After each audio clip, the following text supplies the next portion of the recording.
కావాల్సింది ఏంటంటే సిస్టమ్స్లో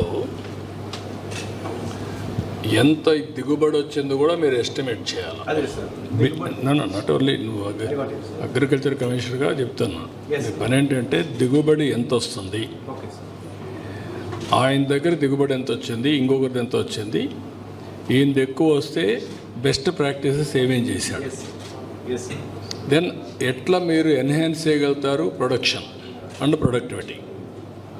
మీరు కండిషను 35 బ్యాగ్స్ 40 బ్యాగ్స్ అనేది మాల్ ప్రాక్టీస్ చేయకుండా వేరే వాళ్ళు చమ్మకుండా పెట్టుకున్నాం.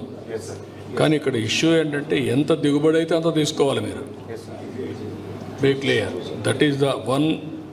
ఇది రెండోది, ఈ పోర్టల్లో మీరు చేయాల్సింది ఏంటంటే వెరైటీ అవన్నీ పెట్టారు, ఆ వెరైటీ కూడా నెక్స్ట్ ఫేజ్లో మనుషులు కన్జ్యూమ్ చేసే వెరైటీనే ఉండాలి. వెరైటీస్ చేంజ్ కూడా ఇప్పటి నుంచి వర్కౌట్ చేసుకోవాలి మీరు. వన్స్ అది వర్కౌట్ చేస్తే మనకు క్లారిటీ వస్తుంది, ఇప్పటి నుంచి ప్లాన్ చేయడం. మూడోది, ఈ చిన్న చిన్న కాలమ్స్లో మీరు నాకు అక్కడ ఎంత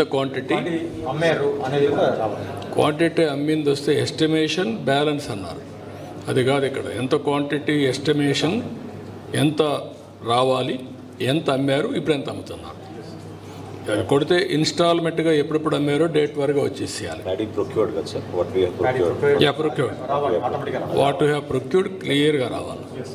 అప్పుడు 40 బ్యాగ్స్ వస్తుంది అనుకున్నాం సార్, 35 బ్యాగ్స్ అనేటువంటిది వచ్చింది సార్. 40 బ్యాగ్స్ వస్తుందని, what is the average yield as on today? రాష్ట్రంలో మీరు 3 లక్షల మంది దగ్గర ప్రొక్యూర్ చేశారు.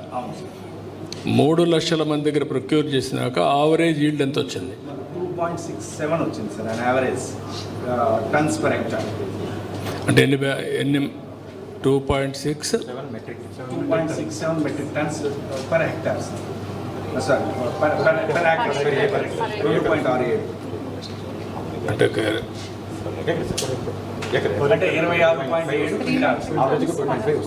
ఎన్ని కేజీలు ఫర్ హెక్టార్?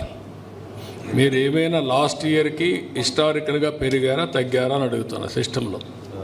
ఎస్ సార్, యావరేజ్గా అంటే ఇప్పుడు మాకు లాస్ట్ ఇయర్కి వచ్చేసరికి అయితే మాకు ఖరీఫ్లోకి 81 lakh మెట్రిక్ టన్స్ అనేటువంటిది total paddy sir. This year as of now అంటే 85 అనే.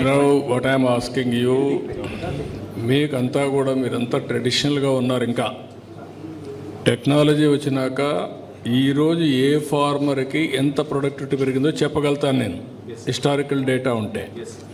ఏ గ్రామంలో ఎంత ప్రొడక్టివిటీ పెరిగింది, ఎంత ఖర్చు అవుతా ఉంది, ఖర్చు ఎట్ట తగ్గిస్తాం, ఆదాయాన్ని ఎట్ట పెంచుతాం, అది నేను చేసే ఎక్సర్సైజ్. మీరు ఇంకా ట్రెడిషనల్గా ఊహించుకుంటున్నాం అవి కాదు, ఫిగర్స్ ఉన్నాయి మీ దగ్గర. You have to prepare that type of analytics in the system it self. అది చేయకుండా మీరు ఇప్పుడు ఆయన లాస్ట్ టైం కంటే ఈ ఇయర్ మెషన్స్ వల్ల స్టాండింగ్ క్రాప్ ఉంది, ఈజీగా కట్ చేశారు, కొంత దిగుబడి పెరిగింది, 5-6 బస్తాలు పెరిగింది, అంతేనా? 5-6 కట్టలు పెరిగింది. 5-6 కట్టలు పెరిగినాక మీ బాధ్యత ఏంటి? పంట స్టాండింగ్లో ఉండడానికి ఏం చేయగలుగుతాం? This is where backward integration you have to work it out with best practice అని తీసుకొని రైతుకు లాభం వచ్చే పని ఏం చేయగలుగుతాం మనం. ఆ ఎక్సర్సైజ్ చేయకపోతే ఎంత యూరియా వేసారు, ఎంత ఫెర్టిలైజర్ వేసారు, అవి కూడా బ్యాక్వర్డ్ ఇంటిగ్రేషన్ జరగాలి. ఇవన్నీ ఇంటిగ్రేషన్ జరిగినప్పుడు మీకు బెస్ట్ ప్రాక్టీస్ వస్తే రైతుకు మేలు జరిగే పరిస్థితి రావాలి. ఇంకా మీరు ట్రెడిషనల్గా ఆలోచిస్తున్నారని నా ఉద్దేశం. డేటా అంతా వచ్చేసిన తర్వాత సిస్టమేటిక్గా you have to work it out.